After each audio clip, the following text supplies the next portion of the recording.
How to make celebrity photo with Gemini. Want to create stunning AI images with Gemini? Let's explore safe ways to generate visuals without using real celebrity photos.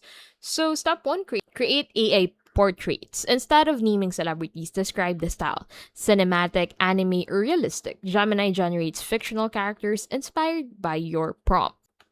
And then once you're done entering the prompt, click on this enter button, and then Gemini will then start generating the image for you. Step 2, use stock style prompts. Describe the vibe or setting like confident young man on a red carpet. This gives you a celebrity like aesthetic without copying real people. Step 3, generate faceless concepts. It's perfect for tutorials or branding. Silhouettes, outlines, or abstract figures. Keep your content professional and safe. Step 4, blend themes. Combine roles and settings like a futuristic singer performing under neon lights.